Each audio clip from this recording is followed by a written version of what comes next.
안녕하세요 여러분, 정목사입니다. 오늘은 성경 읽기에 대해서 나눔을 하려고 하는데요. 성경 읽기에 대한 말씀의 적용과 또 구체적인 삶의 적용들을 함께 나누게 될 것입니다. 여러분, 우리 신앙생활에서 반드시 잊지 말아야 될 확신이 하나 있습니다. 그것은 말씀이 진정 나의 삶을 변화시킬 수 있다는 확신입니다. 말씀에 대한 진정한 확신이 없고 사모함이 없으니까 성경 읽기가 메마르고 숙제처럼 느껴지게 됩니다. 여러분, 그러나 우리 그리스도인은 풀은 마르고 꽃은 시들지만 하나님의 말씀은 세세토록 살아있다. 하나님의 말씀은 살았고 운동력이 있어서 오늘 또 나의 삶의 실제적인 문제와 나의 메마름과 나의 필요를 채울 수 있다는 그 믿음을 가지고 성경을 읽어야 된다고 믿습니다. 오늘 에스겔서가 아니라 예레미야서 36장은요, 우리 하나님의 그 말씀이 어떻게 사람을 변화시키고 또 나라를 변화시키는지의 과정을 짧게 소개하고 있습니다. 1절, 유다 요시야 왕의 여호야김 제4년에 예레미야에게 말씀이 임하니라. 2절, 두루마리 책을 가져다가 거기 일러준 말들, 내가 계시하는 말들을 기록하라. 이렇게 하나님의 말씀이 예레미야에게 임했습니다.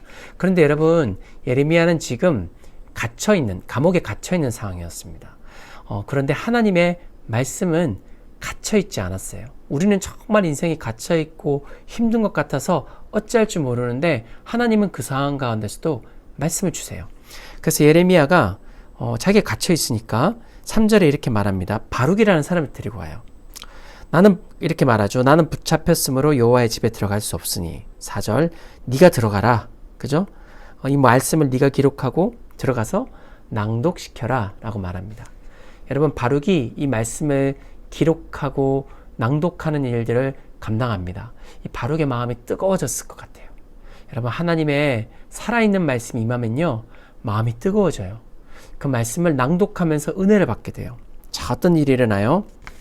4절 쭉 보면 백성에게 낭독을 했죠. 자, 5절에 보세요, 여러분. 그 말씀을 들은 한 사람이 반응하기 시작합니다. 사반의 손자요, 그말의 아들인 미가야가 말씀을 다 듣고 바로 막 달려가요. 하나님의 말씀이 또 한 사람에게 임한 것입니다. 예레미야에게 임했고 바룩에게 임했고 미가야에게 그 말씀이 임합니다.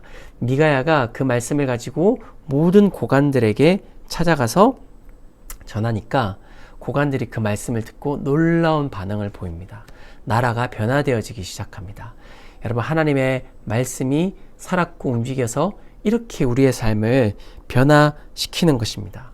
멸망되기 직전의 나라에 부흥운동이 일어나게 됩니다. 여러분, 말씀이 진정 임할 때 상상을 초월하는 일이 우리의 삶에, 또 당신의 삶에 일어나게 될 것입니다. 여러분, 우리의 삶에 중요한 결정을 내려야 될 때, 고통스러운 상황에서 여러분, 말씀이 임하면 소망이 생깁니다. 확신을 가지십시오. 말씀이 임한 한 사람이 되십시오. 자, 그러기 위해서 어떻게 성경을 읽어야 될 것인가, 제가 책 한 권 소개해 드릴게요. 이 존 파이퍼의 성경 읽기라는 책이 있습니다. 굉장히 두꺼워요. 저도 아직 조금 남았는데요. 제가 한 가지 부분 어떻게 적용할 것인가, 성경 읽기를 어떻게 적용할 것인가, APTAT라는 말이 있습니다. APTAT. 자, A부터 시작할게요. 어떻게 성경을 적용할 수 있는가? A. Admit. 인정하라. 그리스도 없이는 내가 오늘 하루를 살 수 없고, 말씀이 없이는 내가 살 수 없는 정말 그런 약한 존재임을 먼저 인정하고 성경을 보십시오. P. Pray. 기도하십시오. 어떤 형태의 도움이 되었건 하나님의 도움을 구하는 기도를 드리십시오. 이 오늘 여러분 성경 읽었던 것들을 토대로 기도를 해도 좋겠습니다. 그게 이제 말씀 적용이겠죠. 그 다음 세 번째, T. 신뢰하라. Trust. 여러분, 기도했다면 신뢰해야 됩니다. 하나님의 약속을 반드시 신뢰해야 됩니다. 자, 그리고 A는 act입니다. act. 행동하라.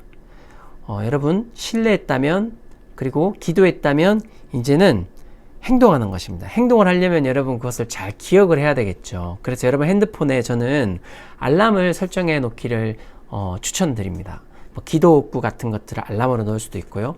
적용을 한 단어로 알람에 넣는 것입니다. 그래서 여러분 적용을 한번 해 보십시오. 자, 그리고 마지막 T는 thanks, 감사하라. 어떤 선이 이루어지든 간에 하나님 앞에 감사하고 영광을 돌리라는 것입니다. 여러분, 감사가 이 예배에 나가는 문이잖아요. 참 이렇게 맞는 말인 것 같아요. 어떤 선이 이루어지든 간에 감사로 하루를 마무리하는 것입니다. 여러분, 그렇게 매일매일 여러분 인정하시고 또 기도하시고 행동하시고 주님께 감사로 적용하는, 그래서 여러분 성경 읽기가 숙제처럼 느껴지지 않고 이 코로나의 시간에 정말 하나님의 말씀 앞에 나아가고 또 여러분 현장으로 부탁드리고 여러분 축복합니다.